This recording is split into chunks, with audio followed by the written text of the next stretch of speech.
ദൈവത്തിൻ്റെ അതിപരിശുദ്ധ നാമം വാഴ്ത്തപ്പെടുമാറാകട്ടെ. സങ്കീർത്തനങ്ങൾ 39 വേദഭാഗം. എന്നാൽ കർത്താവേ, ഞാൻ ഏതിനായി കാത്തിരിക്കുന്നു, എൻ്റെ പ്രത്യാശ നിങ്കൽ വച്ചിരിക്കുന്നു. ദൈവമക്കളെ, നമ്മൾ എന്തിനു വേണ്ടിയാണ് കാത്തിരിക്കുന്നത്? നമ്മുടെ പ്രത്യാശ എവിടെയാണ്? ദാവീദ് ഈ സങ്കീർത്തനത്തിലൂടെ മനുഷ്യജീവിതത്തിൻ്റെ ക്ഷണികതയെക്കുറിച്ച് രേഖപ്പെടുത്തുകയാണ്. അതൊരു ശ്വാസമായിട്ടും ഒരു നിഴലായിട്ടുമൊക്കെ ഉപമിച്ച് രേഖപ്പെടുത്തിയിരിക്കുന്നു. അതുമാത്രമല്ല, മനുഷ്യൻ പരിശ്രമം കൊണ്ട് നേടുന്ന ധനം നാളെ ആരനുഭവിക്കും എന്ന് ആ മനുഷ്യന് പറയുവാൻ കഴിയുന്നില്ല.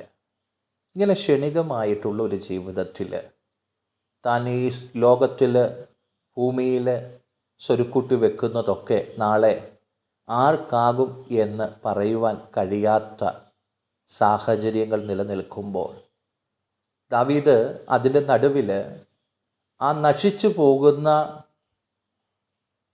ഭൗതിക സാഹചര്യങ്ങളിൽ ആശ്രയിക്കാതെ ദൈവത്തിൽ ആശ്രയിക്കുന്നതാണ് നമുക്കിവിടെ കാണുവാൻ കഴിയുന്നത്. തൻ്റെ പ്രത്യാശ,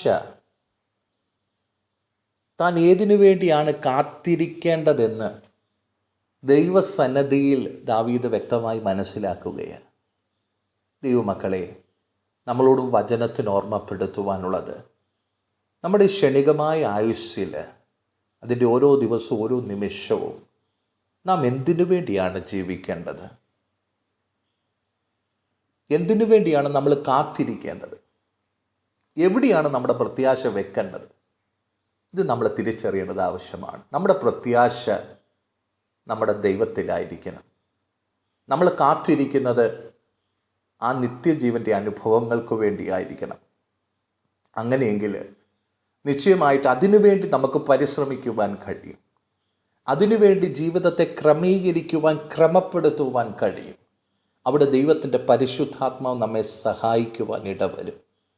ഈ പ്രഭാതത്തിൽ ദൈവസന്നിധി സമർപ്പിച്ചിട്ട്, ദൈവത്തിൽ അടിയുറച്ച് വിശ്വസിച്ച് ആശ്രയിച്ചിട്ട് കർത്താവിൻ്റെ വരവിന് വേണ്ടിയും നമുക്ക് ലഭിക്കുന്ന നിത്യതയെക്കുറിച്ചും വിചാരപ്പെടുവാൻ ഇടവരട്ടെ. സ്വർഗീയ കർത്താവെ, ഞങ്ങൾ വിശ്വാസത്തോടെ ദൈവസന്നിധി കാത്തിരിക്കുന്നു. ഞങ്ങളുടെ ആശ്രയം മുഴുവൻ ഞങ്ങളുടെ കർത്താവിലാകുവാൻ, ഞങ്ങളുടെ ദൈവത്തിലാകുവാൻ ഇന്ന് പകൽക്കാലം ഇടവരുത്തുന്നതിനായി സ്തോത്രം. യേശു കർത്താവിൻ്റെ നാമത്തിൽ തന്നെ. ആമേൻ.